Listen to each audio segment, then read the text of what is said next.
As a family physician 30 years ago, if I had a very sick patient, I would call the ED physician and review the patient's situation before sending them over.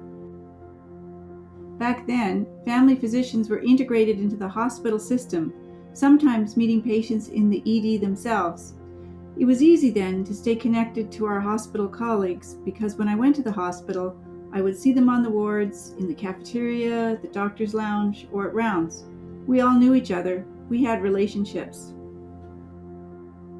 20 years later, working in long-term care, things have changed. I was seeing my residents come back from emergency visits or admissions with complications secondary to long hospital stays. I wished that I could just pick up the phone and call the ED physician and give them the information that would expedite my patient's way through the system.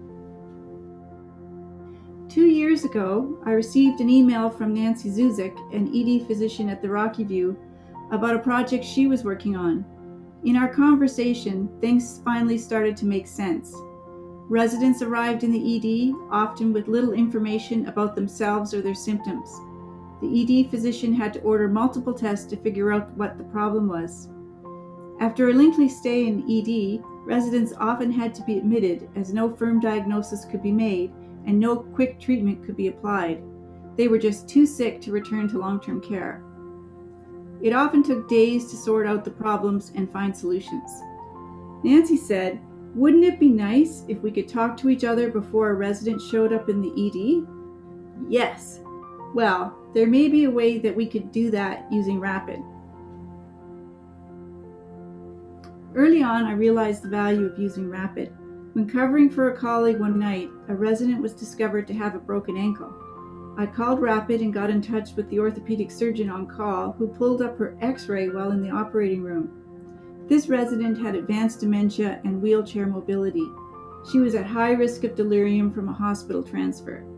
So together on the phone, we decided that instead of sending the resident to the ED late in the day, the surgeon would meet the resident and her daughter in the CAS clinic early the next morning. The resident was in and out of the CAS clinic in less than an hour. No overnight and emerge, no sedation, no delirium, daughter by her side.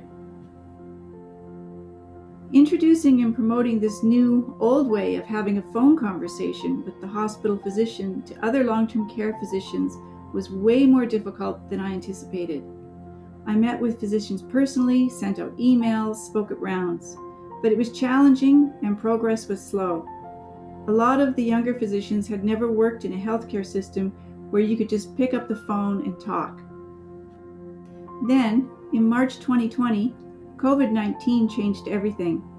All of a sudden, we really didn't want to send vulnerable residents to hospital unnecessarily. We had to start talking to each other again.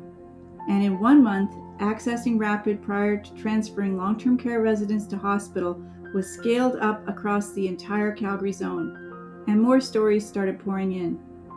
A few weeks ago, I was able to consult an ED physician and an infectious disease specialist before providing advice to a resident's family.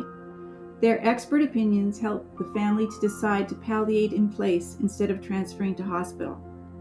When I followed up with the family a few days later, they were so grateful. They had received advice from 2 specialists and the physician they knew and trusted within 45 minutes on a Sunday night, and they didn't even have to leave the bedside. We may not know each other the way that we did in the doctor's lounge 30 years ago, but we can create processes that build a better path forward for residents and their families.